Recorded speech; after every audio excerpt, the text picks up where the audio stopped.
The Turn of the Screw. Written by Henry James. Narrated by B.J.Harrison.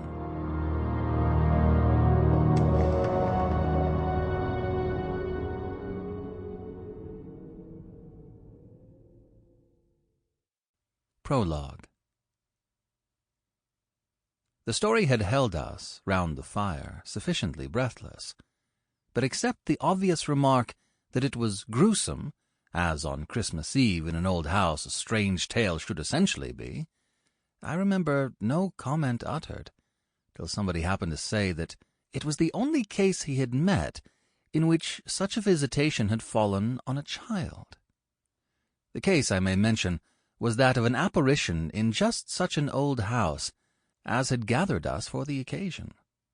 An appearance of a dreadful kind, to a little boy sleeping in the room with his mother, and waking her up in the terror of it, waking her not to dissipate his dread and soothe him to sleep again, but to encounter also herself, before she had succeeded in doing so, the same sight that had shaken him. It was this observation that drew from Douglas, not immediately, but later in the evening, a reply that had the interesting consequence to which I call attention. Someone else told a story, not particularly effective, which I saw he was not following.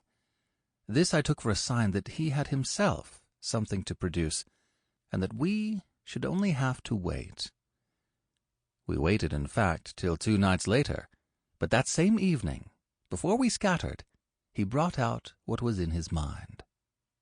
I quite agree, in regard to Griffin's ghost, or whatever it was, that its appearing first to the little boy at so tender an age adds a particular touch. But it's not the first occurrence of its charming kind that I know to have been concerned with a child. If the child gives the effect another turn of the screw, what do you say to 2 children? "We say, of course," somebody exclaimed, "that 2 children give 2 turns, also that we want to hear about them." I can see Douglas there before the fire, to which he had got up to present his back, looking down at this converser with his hands in his pockets. Nobody but me till now has ever heard. It's quite too horrible. This was naturally declared by several voices to give the thing the utmost price, and our friend, with quiet art, prepared his triumph by turning his eyes over the rest of us and going on, "It's beyond everything. Nothing at all that I know touches it." "For sheer terror?" I remember asking. He seemed to say it wasn't so simple as that, to be really at a loss how to qualify it. He passed his hand over his eyes, made a little wincing grimace. "For dreadfulness." "Oh, how delicious!" cried one of the women. He took no notice of her. He looked at me, but as if, instead of me, he saw what he spoke of. "For general uncanny ugliness and horror and pain."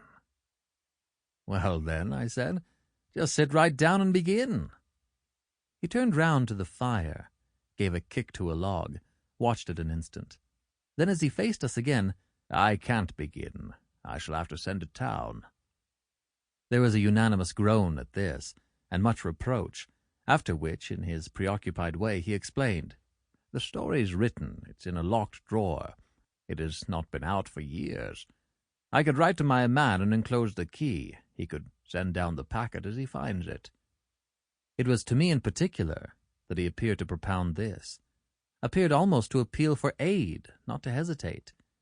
He had broken a formation of ice, the formation of many a winter, had had his reasons for a long silence. The others resented postponement, but it was just his scruples that charmed me. I adjured him to write by the first post, and to agree with us for an early hearing.